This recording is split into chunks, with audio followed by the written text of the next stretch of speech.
अगर आप क्रिश्चियंस हैं और पूरी रात सोते हैं, मैं आपको दावा करता हूं, लिख के देता हूं, शैतान आपका पीछा नहीं छोड़ेगा। आपको फाइट करनी पड़ेगी। आपको शैतान आपको पाप की ओर खींचेगा और आपको परमेश्वर की ओर जाना है।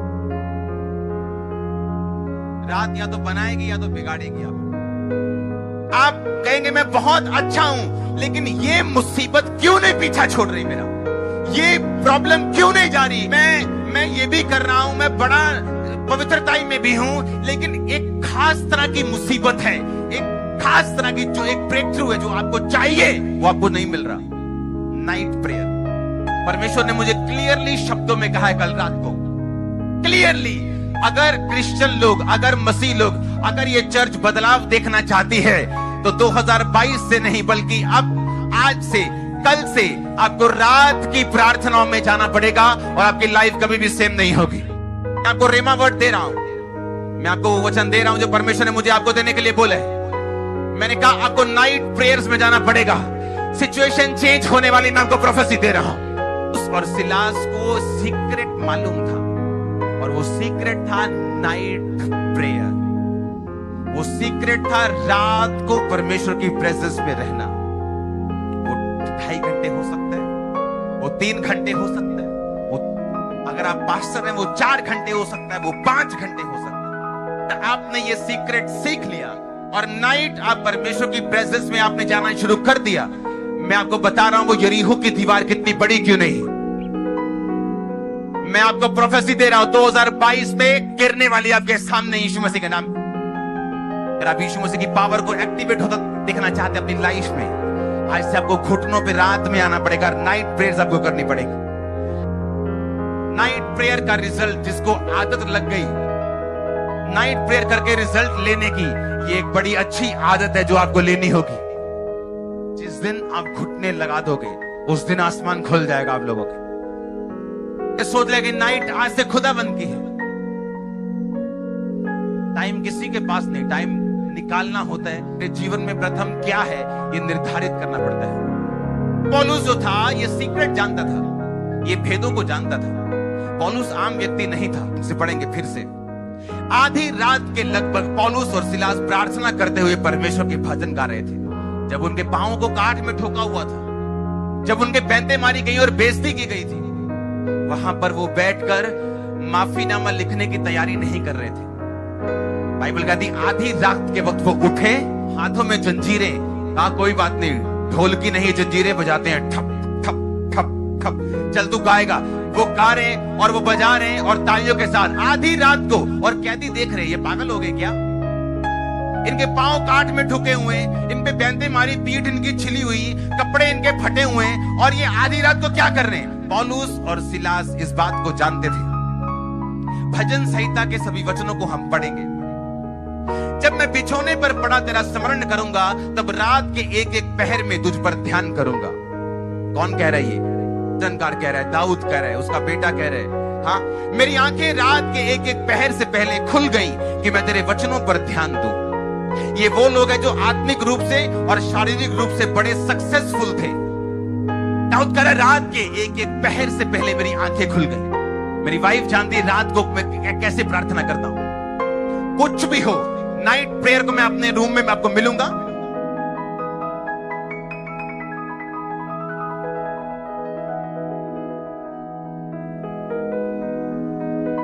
जब परमेश्वर ने मुझे लोग देने शुरू किए और वो लोग जब लाखों में होते गए, मैं परमेश्वर से बोल रहा था कि परमेश्वर ये सारे लोग, किसी को कुछ प्रॉब्लम है, किसी को कोई प्रॉब्लम है, किसी को कुछ दिक्कत है, बिजी होके अपने परिवार में बिजी होके इन लोगों को धोखा देना नहीं चाहता हूं।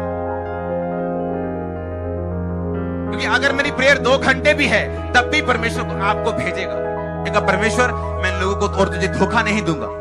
अगर तू मुझे इतने लोग दे रहे तो मैं घंटों तेरी हजूरी में बैठा करूंगा, ताकि जब मैं परमेश्वर की प्रेजेंस से यहां उठ के जाऊं तो वचन तेरे लोगों के हृदय में जाए और दिल में छेद करे उनके। एक और वचन पढ़ेंगे हम।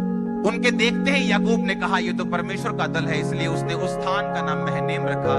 तब याकूब ने सैयर देश में अर्थात एदोम देश में अपने भाई एसाव के पास दूत भेजा और उसने आज्ञा दी, मेरे प्रभु मेरे भाई एसाव से कहना कि तेरा दास याकूब तुझसे यूं कहता है कि मैं लाबान के यहाँ परदेशी होकर अब तक रहा।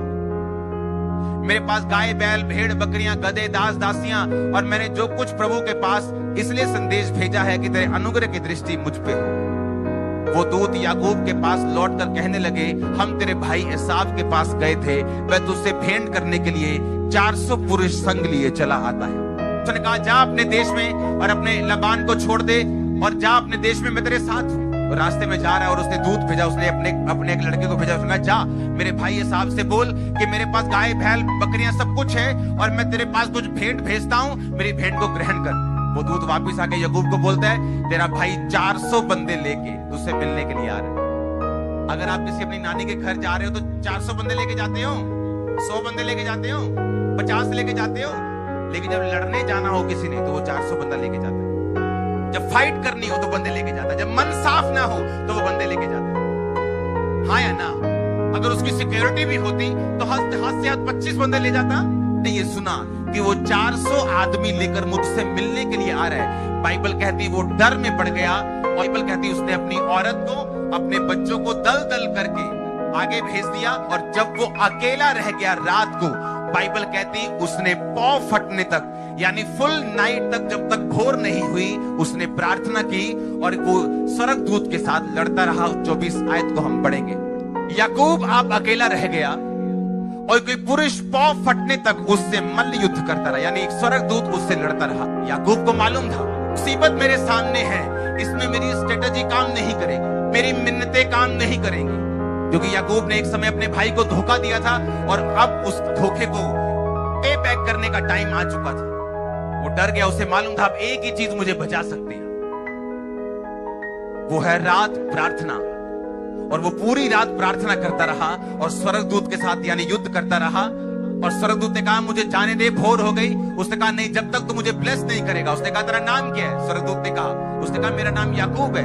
याकूब का मतलब है धोखा देने वाला। उसने कहा, अब से तेरा नाम याकूब नहीं इस्राएल होगा, जिसका मतलब है शुद्ध मन वाला।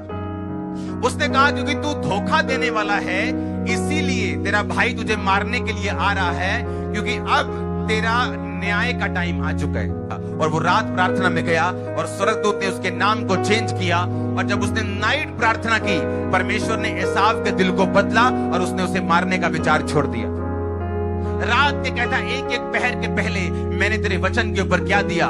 ध्यान दिया। अब वो उठा, इसका मतलब उसने बाइबल पढ़ी होगी, उसने प्रेयर की होगी, उसने परमेश्वर की ओर ध्यान लगाया होगा।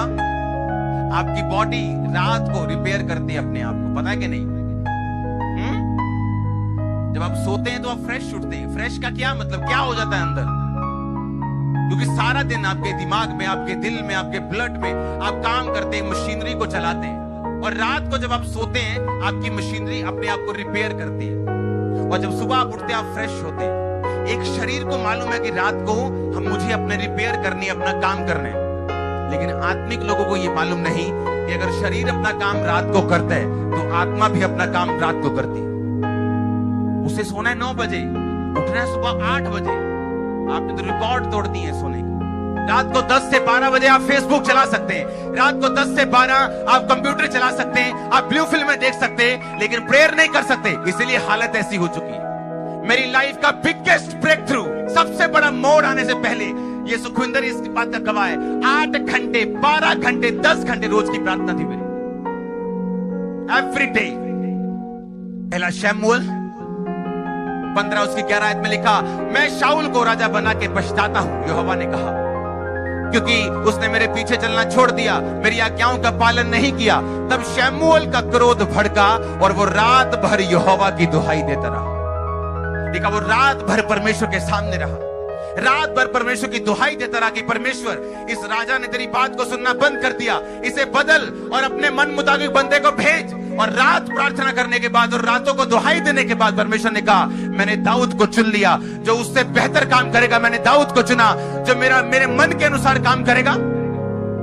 मैं बहुत दुखी हूं क्योंकि मेरा पति नशेड़ी है। मैं बहुत दुखी हूं क्योंकि मेरे बच्चा नहीं। मैं बहुत दुखी हूं क्योंकि मेरा फाइनेंस काम नहीं कर रहा। मैं बहुत दुखी हूं क्योंकि ये मुसीबतें मेरा पीछा नहीं छोड़ती।